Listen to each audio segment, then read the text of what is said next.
Congress party के नेता मनीष तिवारी जी, जिन्होंने बहुत विस्तार से ये बात रखी, जिन मूल्यों को लेकर के हमारे संविधान निर्माताओं ने इलेक्शन कमीशन को लेकर के जो गठन करने का काम किया कि हमारा लोकतंत्र कैसे मजबूत होगा, उस दिशा में जो बात उन्होंने रखी, मैं अपनी भावना और उनके विचार अपने विचारों से मैं जोड़ता हूँ। मुझे खुशी है इस बात की कि सरकार ने इस बात पर चर्चा और मौका दिया हम सबको अपनी बात रखने का। अभी जब मैं भारतीय जनता पार्टी के माननीय सदस्य जी का सुन रहा था बात, तो वो बिहार का इलेक्शन और आने वाले भविष्य में जो उत्तर प्रदेश का इलेक्शन उस पर भी काफ़ी चर्चा कर रहे थे। सभापति महोदय, मैं कुछ बातें ऐसी कहना चाहता हूं जो हम लोगों ने अपनी आंखों से देखा, और जिस इलेक्शन कमीशन से हमें ये उम्मीद थी कि निष्पक्ष काम होगा, निष्पक्ष कार्रवाई होगी, वो हमें कहीं देखने को नहीं मिली। मैं सबसे पहला उदाहरण ये देना चाहता हूं कि एक रामपुर का बाई इलेक्शन जो लोकसभा का हुआ, जब लोकसभा का चुनाव बाई इलेक्शन रामपुर का हो रहा था, तो भारतीय जनता पार्टी की सरकार के मुख्यमंत्री जी और पूरी भारतीय जनता पार्टी ने यह तय किया था कि समाजवादी पार्टी यहाँ से नहीं जीतेगी, यहाँ से भारतीय जनता पार्टी जीतेगी। और ये आशंका हम लोगों को थी कि हर तरीके से हम लोगों को दबाया जाएगा, हर तरीके से चुनाव में धांधली की जाएगी। और जिस समय चुनाव शुरू हुआ, वो चीज़ें हम लोगों को देखने को मिली। सभापति महोदय, वोटिंग के दिन, जिस दिन वोट पड़ रहा था, उस दिन हम लोगों ने देखा कि किस तरीके से पुलिस और पूरा प्रशासन इस बात पे लगा हुआ था कि कोई भी वोटर घर से न निकले। रामपुर का बाई इलेक्शन हमने ऐसा देखा जहां पर पूरा पुलिस प्रशासन, भारतीय जनता पार्टी की सरकार ये कोशिश में लगी थी कि मतदाता बाहर न निकले, और पहली बार भारतीय जनता पार्टी वहां से चुनाव लोकसभा का जीती। ये बाई इलेक्शन लोकसभा की बात कर रहा हूं मैं, और एक एक घटना की सूचना हम लोगों ने इलेक्शन कमीशन को दी है। एक एक घटना के पुलिस क्या कर रही है, पुलिस कहां बैरिकेडिंग लगाई है, पुलिस कहां रोक रही है, कौन पुलिस का अधिकारी कहां जा रहा है, डीएम क्या कर रहे हैं, कमिश्नर क्या कर रहे हैं। और उसके बावजूद भी इलेक्शन कमीशन ने एक भी किसी के खिलाफ कार्रवाई नहीं की। अध्यक्ष महोदय, जब हम ये बात समझ गए कि इलेक्शन कमीशन बायस्ड है, अध्यक्ष महोदय, ये जो नए नए लोग इधर से उधर खिसक गए हैं, या ना बोले तो अच्छा ही है। एक मिनट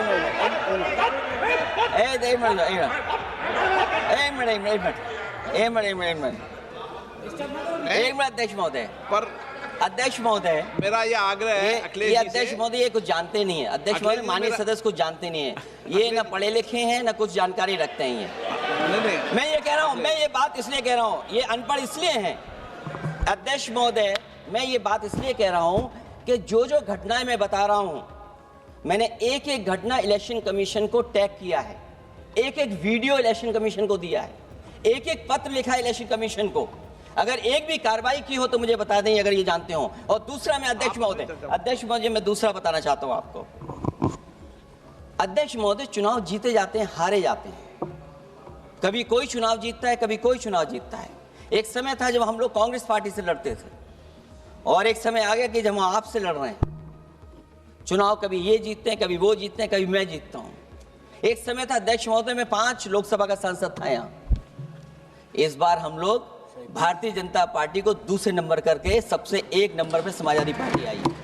और अध्यक्ष महोदय, ये जहां से आपने कम्युनल पॉलिटिक्स शुरू की थी, जहां से आपने कम्युनल माहौल बनाया था देश में, उस अयोध्या से अगर कोई जीता है तो हमारे समाजवादी पार्टी के अवधेश जी जीत करके आए हैं। ये चुनाव जीते जाते हैं, हारे जाते हैं, लेकिन जिस संस्था की जिम्मेदारी है निष्पक्ष रहना, वो आखिरकार संस्था निष्पक्ष क्यों नहीं है, सवाल ये है। और सवाल मैं यहां से उठाता हूं बाई इलेक्शन का। मैं 3 बाई इलेक्शन का उदाहरण देना चाहता हूं आपसे अध्यक्ष महोदय। नहीं, बाई इलेक्शन पर चर्चा नहीं हो रही। नहीं, मैं नहीं, जब तक आप अध्यक्ष महोदय चीज जानोगे नहीं, अगर मैं एग्जांपल नहीं दूंगा कि इलेक्शन कमीशन क्या कर रहा है तो अब मैं रिफॉर्म क्या मांग करूंगा? अध्यक्ष महोदय, जब तक मैं घटना नहीं बताऊंगा, मैं पहला बाई इलेक्शन बताना चाहता हूं। ओके, मानिए आपका नंबर आ गया। अगर आप रिफॉर्म पे बात कर रहे हैं तो आपको घटनाएं क्या हुई वो बात तो करनी पड़ेगी। अध्यक्ष महोदय, मैं बाई इलेक्शन मिल्कीपुर की बात करना चाहता हूं। बाई इलेक्शन मिल्कीपुर जो अयोध्या क्षेत्र में आता है। इलेक्शन कमीशन को हम लोगों ने शिकायतें की, यहाँ धांधली होने जा रही है, चुनाव को हराया जाएगा।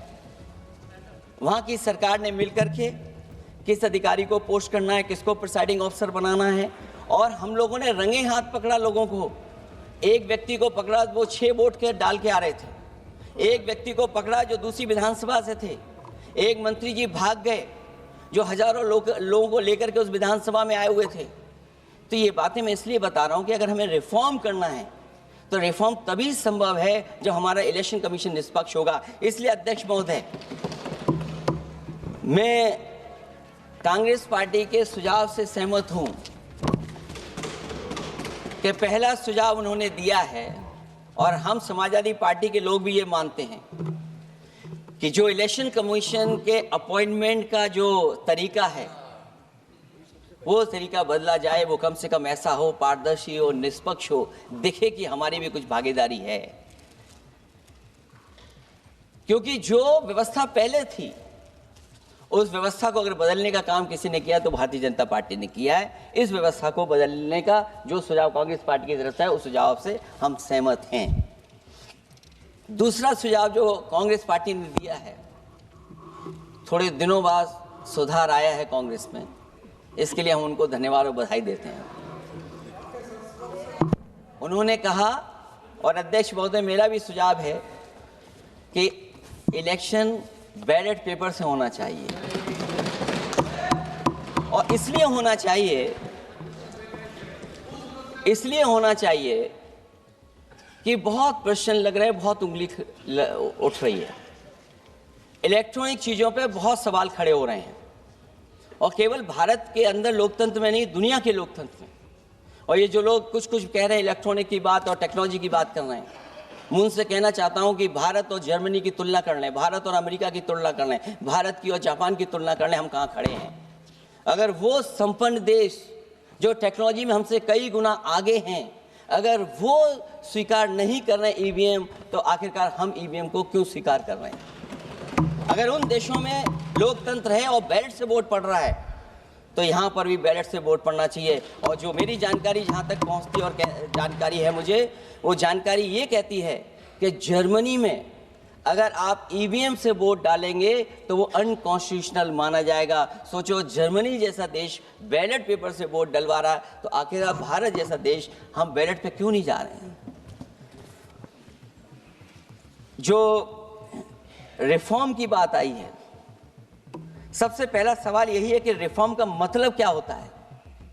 जब कोई चीज अपने मूल रूप स्वरूप में होती है तो उसे फॉर्म कहते हैं। जो वो मूल फॉर्म को खो बैठती है तो डिफॉर्म हो जाती है, और फिर उसी मूल फॉर्म में ले जाने का जो प्रयास होता है वो रिफॉर्म कहलाया जाता है। अध्यक्ष महोदय, सवाल ये भी है कि रिफॉर्म की जरूरत क्यों पड़ी, हमारी चुनावी प्रक्रिया खराब क्यों हुई, उसे खराब किसने किया? किसी भी चीज के खराब होने के 2 कारण होते हैं। एक ये कि उसे बाहरी लोगों ने खराब किया, और एक ये कि उसके अंदर से ही किसी ने खराब किया या किसी ने अपने स्वार्थ के लिए करवाया। तो अध्यक्ष महोदय, आज ये अजीब हालत है कि बाहर से ज़्यादा चुनावी प्रक्रिया अंदर से खराब हुई है। और ये उदाहरण इसलिए मैं देना चाहता था बाई इलेक्शंस के और लोकसभा के इलेक्शन का, क्योंकि जिस तरह की शिकायतें की गई थी अध्यक्ष महोदय, एक भी शिकायत पे कार्रवाई नहीं हुई। एक और मैं उदाहरण देना चाहता हूं, फर्रुखाबाद का चुनाव लोकसभा का, हालांकि और लोकसभा के चुनाव को मैं नहीं कहूँगा, लेकिन फर्रुखाबाद का लोकसभा का चुनाव जो पिछली बार 2024 में बड़े करीब से मैंने देखा। वहाँ के जिलाधिकारी, वहाँ का पुलिस का प्रशासन पूरे दिन लाठी चलाता रहा, और कभी लाइट जाती थी, कभी लाइट आती थी। जब हम लोगों ने जानकारी करने की कोशिश की कि आखिरकार क्यों हो रहा है, तो पता लगा कि उन्हें रिजल्ट बदलना है। तो उत्तर प्रदेश का इस तरह एक रिजल्ट नहीं बदला गया, कई जगह रिजल्ट बदला गया। हम इलेक्शन कमीशन के सामने खड़े रह गए कि इलेक्शन कमीशन को बताते रहे कि ये धांधली हो रही है, लेकिन इलेक्शन कमीशन ने कोई सुनवाई नहीं की। ये केवल लोकसभा में नहीं, मैं फिर लौट करके आता हूं, जितने भी बाई इलेक्शन हुए हैं वहां पर वोट चोरी अध्यक्ष नहीं हुई, वोट डकैती हुई है। और मैं फिर कहता हूं, जहां जहां आप लोग जीते हो बाई इलेक्शन में, अभी 27 भी आने वाला है, अगर एक भी लोग वो जो विधानसभा आप जीत करके दिखा देना, मैं on the floor of house कह रहा हूं अध्यक्ष महोदय, अगर निष्पक्ष चुनाव होगा तो एक भी भारतीय जनता पार्टी वहां पर सीट नहीं जीतने वाली है। दूसरा कि जो समय समय पर पैसा आ जाता है अकाउंट में, ये लोकतंत्र को सबसे ज्यादा कमजोर कर रहा है। 10,000 बिहार में बांट दिए। अभी सुना है कि बहुत सारी महिलाओं ने कई जिलों में आंदोलन किया है, वो 10,000 के वादे से मुकर रहे हैं लोग। और मुझे याद है कि जिस समय उत्तर प्रदेश में मैं फ्री मोबाइल देने जा रहा था, कैबिनेट से मैंने पॉलिसी पास की थी, लेकिन यही बीजेपी के लोग चिल्ला चिल्ला करके उसको कह रहे थे कि चुनाव को इन्फ्लुएंस करने के लिए ये पॉलिसी लेकर के आए हैं, ये बांटने जा रहे हैं, और उसको रोक लगवाने का काम इलेक्शन कमीशन से किसी ने किया था, तो वो भारतीय जनता पार्टी थी। तो एक तरफ तो अपना पैसा दे रहे हैं आप, दूसरी तरफ कोई जनता के लिए अगर कोई पॉलिसी लेकर के आ रहा है उसको रोकना चाहते हैं। ये भेदभाव अगर किसी ने देखा है तो हम लोगों ने देखा। फिर तीसरा, हम चाहते हैं कि मीडिया का जो रोल है चुनाव में, कुछ बात हम लोगों को समझ में नहीं आती। हमारे जो गरीब मतदाता हैं वो कभी कभी अध्यक्ष महोदय हमसे पूछते हैं कि आप तो टीवी पे आते हैं और चले जाते हैं, कुछ लोग टीवी पे आते हैं फिर जाते ही नहीं हैं, ये कारण क्या है? अगर इलेक्शन के समय पर हम पॉलिटिकल पार्टीज को स्पेस अगर बराबर नहीं मिलेगा तो शायद चुनाव निष्पक्ष नहीं होंगे। इसलिए अध्यक्ष महोदय, आपके माध्यम से मेरा सुझाव ये भी है कि चाहे वो प्राइवेट हो चाहे सरकारी हो, मीडिया में बराबर का कहीं ना कहीं हम लोगों को भी स्पेस मिलना चाहिए। इधर एक नई चीज है, नया जमाना है तो नई चीज है सोशल मीडिया। पहली बार देखने को मिल रहा है कि जहां पर इमेज बनाने के लिए पैसा नहीं खर्च किया जा रहा अध्यक्ष महोदय, दूसरे की इमेज कैसे खराब की जाए उसके लिए पैसा खर्च किया जाता है। जो नकारात्मक जितना कैंपेन है, मैं अध्यक्ष महोदय दावे के साथ कह सकता हूं, हमारे पास कोई एजेंसी नहीं है, कोई सोशल मीडिया टीम नहीं है जो हम नेगेटिव कैंपेन रन कराते हो। लेकिन भारतीय जनता पार्टी के पास हजारों ऐसे लोग हैं और हजारों करोड़ रुपए इस बात के लिए खर्च करते हैं कि नेगेटिव कैंपेन कैसे रन किया जाए। और जितना जितना चुनाव करीब आता है उतना सोशल मीडिया से लेकर के हर प्लेटफॉर्म पर नेगेटिव कैंपेन अगर कोई कर रहा है तो वो कर रहा है भारतीय जनता पार्टी के लोग। इलेक्टोरल बॉन्ड की तो बात हम इसलिए नहीं करना चाहते हैं क्योंकि हमें तो मिला ही नहीं कुछ। अध्यक्ष महोदय, क्या बात करूं मैं इलेक्टोरल बॉन्ड की? सबसे ज्यादा इलेक्टोरल बॉन्ड अगर किसी को मिले हैं तो सत्ता में बैठे हुए लोगों को मिले हैं। दूसरा कांग्रेस को मिला। कांग्रेस ही हमारे मित्र ऐसे कि हमें नहीं बताते कहां से मिलता है।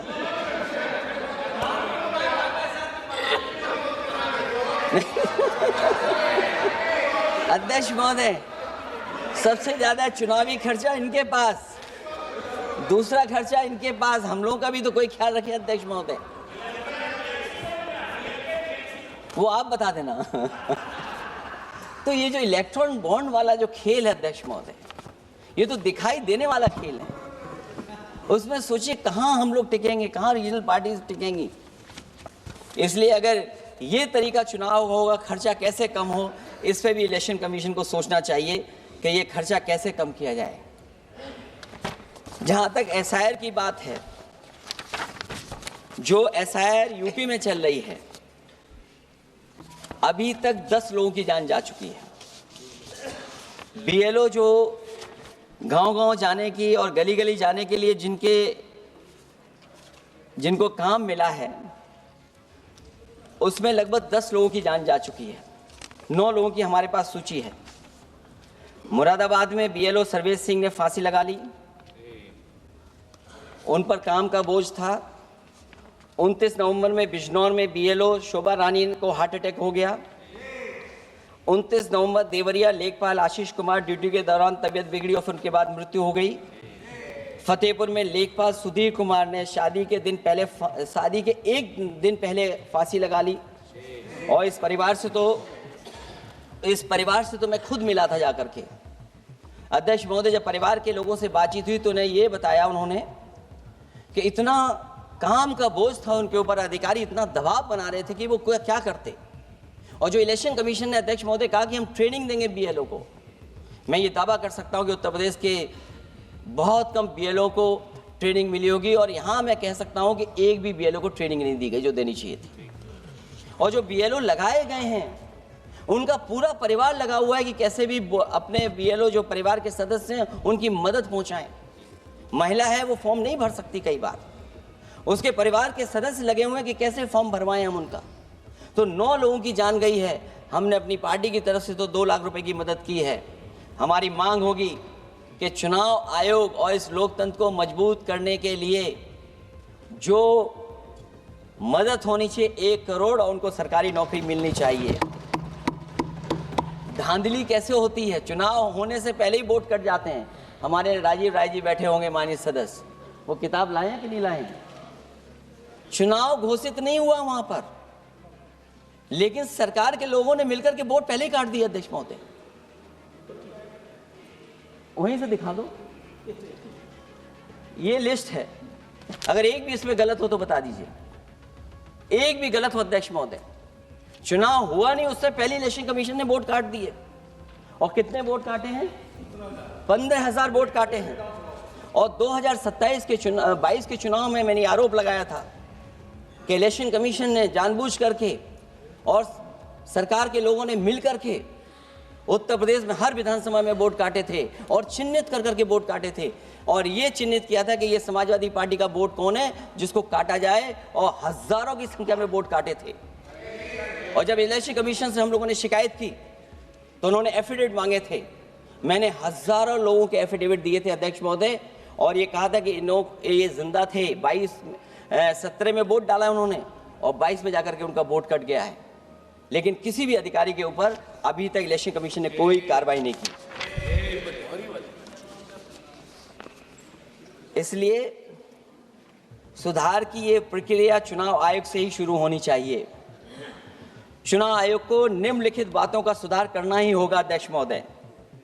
चंडीगढ़ में कैमरे के सामने की चोरी पर, बंदूक तानकर वोटरों को वोट डालने से रोकने पर, उपचुनाव में चुन चुनकर एक अधिकारी पोस्ट करने पर, जीतने के बाद भी सर्टिफिकेट बदल देने पर, चुनाव आयोग को हमारे द्वारा दिए गए हजारों एफिडेविट प्राप्त न होने की झूठी बात पर, जबकि हमारे पास जमा करने की रसीद है, वॉशिंग मशीन फार्मूले पर जिसमें एक दिन पहले का भ्रष्टाचारी अगले दिन भद्राचारी हो जाता है और ऊंचे पद पर बैठा दिया जाता है, सत्ताधारियों के पैसे बांटने पर पकड़े जाने पर, सिद्धांतहीन राजनीति पर भी होना चाहिए, चुन चुनकर पीडीए के वोट काटने पर भी होना चाहिए, नकली वोटर से वोट डलवाने पर भी, नकली आधार कार्ड बनाकर चुनावी खेल करने पर, एक वोटर के द्वारा कोई वोट डालने पर, चुनाव के दौरान योजना चलाकर घूस देने पर। और अध्यक्ष महोदय, मैं ये ज़रूर कहना चाहूँगा कि जब 1 नेशन 1 इलेक्शन की बात हो रही है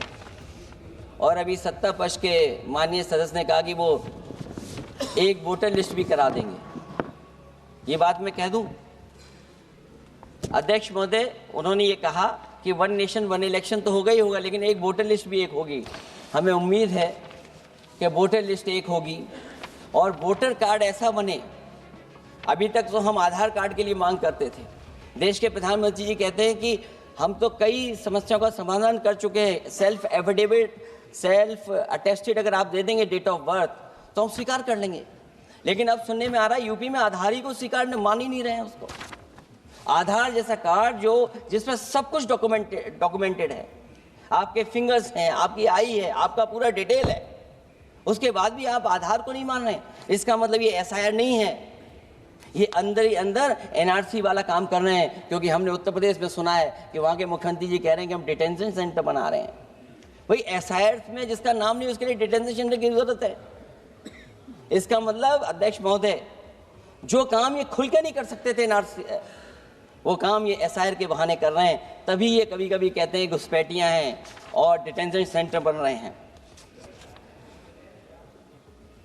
दरअसल सबसे बड़े सुधार की जरूरत यह है कि लोकतंत्र में फिर से भरोसा जगाया जाए।